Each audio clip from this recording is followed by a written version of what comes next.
që ndiqni këtë seancën më armiqësore ndaj qytetarëve shqiptar që ka mbajtur ky parlament në tërë ekzistencën e tij. Seancën në të cilën kushtetuta shkelmohet publikisht para jush, seancën në të cilën interesat personale ideal shkelmohen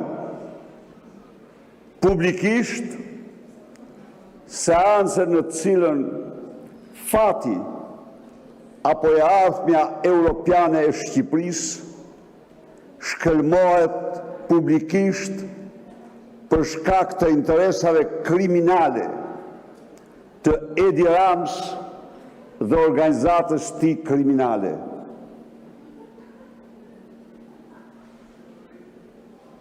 Kur ndonjëherë në një seancë nuk është luajtur më shumë me fatin e shqiptarëve se sa sot. Në vend që seanca në përputhje me ligjet dhe kushtetutën, por të themi haptas këtu, në përputhje me përpjekjet më të fuqishme të atyre që i duan të mirën Shqipërisë dhe që duan që Shqipërinë dhe shqiptarët të shohin aty ku e kanë ëndrrën europiane, shkelmohet gjithçka dhe bllokohet heqja e imunitetit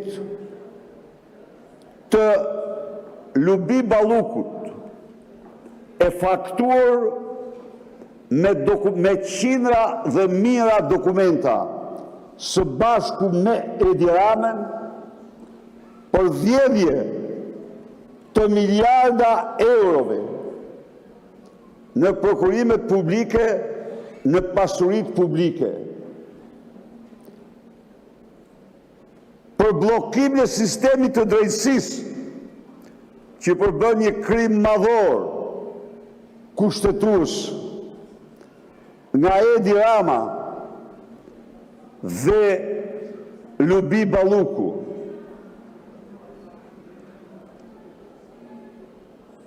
Për presionin, shantazhin me banda vrasës serial të dëshmitarëve nga Edi Rama dhe Lubi Balluku. Por mbi të gjitha, të dashur qytetarë shqiptar, loja në kurriz tuaj, në kurriz të ëndrrës europiane të shqiptarëve, por dhe të fatit më të mirë të shqiptarëve që është integrimi në Bashkimin Evropian, drama zhvillohet sa në Tiranë edhe në Beograd. Njeriu që vrapoi nga sheshin shesh, duke nxjerrë nga xhepi një pasaport të cilën në 10-100 herë ju paralajmërova se është kalp si pasaport e Bashkimit Evropian, tani do të nxjerr pasaportën e Slobodanit, pasaportën e Vučićit, pasaportën e Serbisë. Duke kryer një akt madhor të tradhtisë kombëtare, duke dëshmuar se Edi Rama është një dhe i pasgjidhshëm me patronën e tij Vučić. I thoshte bukur një mik i yni, Gens Polo, si qeni biblik që kthehet të vjellat e tij, edhe ky u kthye në Beograd. Por t'i thënë Europës se unë kam Beogradin dhe ju rrofshi për vete. Nuk ka akt në anti-shqiptarës që ky. Mos harroni se raporti ti me Vučićin meriton 10 ndëshkime për tradhtim më të lartë kombëtare. Mos harroni se ky kthehet sot tek Vučići duke qenë njeriu që i kujtoi Kosovës kohën e bronzit. Lexoni pak kur thoshte në Kosova do shkoj në kohën e bronzit. Kur bën të thirrje për protektoratin e Kforit. Kur kërkonte konferencë ndërkombëtare vetëm që t'ishin rusët brenda. Ky shërbëtor, ky argati Vučićit, nuk rasti që shkon tani. A nuk ishte ky i cili nga samit kalon të izolon si Vučićit, duke bërë thirrje NATO-s, duke bërë thirrje Bashkimit Evropian, që të mos vendosin sankcione ndaj Serbisë, se Serbia nuk mundet kurse si të vendosë sankcione Rusisë. Ky argati shpifur, kur u vra heroj në banjë nga grupet terroriste, kur e gjithë Europa dhe botë e dënoi si akt terrorist, bëri fjalë për një dramë tragjike, ku me humbje jete. Edi Rama u kthye me letër e hapur që i dërgon Bashkimin Evropian me Vučićin, u kthye tek padroni i tij. Tu pyesur ju o shqiptar, po çfarë ngjashmërie kemi ne me Serbinë, mor? Cilin shtet kemi sulmuar ne? Ne qenë në gjitha luftrat në anën e aleatëve tanë. Si mund të rreshtohemi ne me Serbinë? Çfarë genocidi kemi kryer ne kundër kujt? Pse ky faqezi don me çdo kusht ta lidh me ta? Çfarë shqiptari është ky? Që këtu nuk voton genocidin e serbëve në Kosovë. Dëgjoni, të dashur qytetar, çfarë është ky moment? Lexoni pak çfarë thot Vulin. Sulmojmë Kosovën, të ndjekim Ajatullah, u bëndhime sulmojnë Bonstilin. Po, janë reale këto. Dhe Vučići dënon vrasjen e Mizorit Khomeini.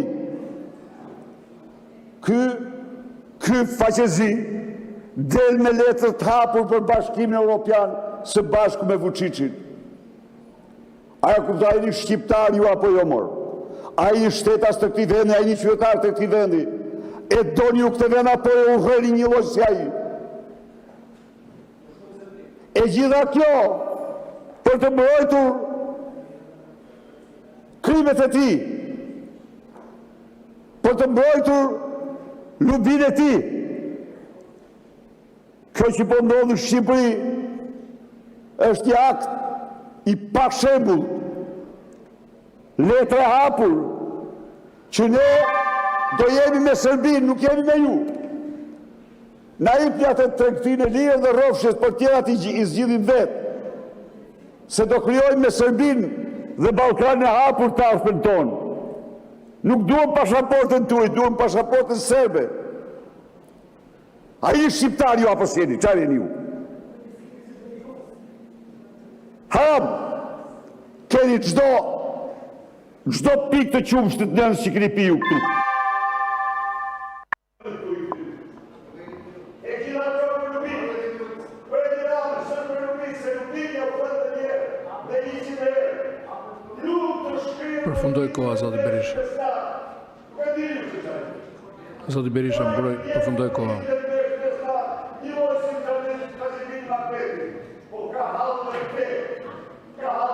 Përfundoj koha, zoti Berisha. Fjalën e ka zonja Ogerta Manastirliu. Përgatitet zoti Flamur Noka.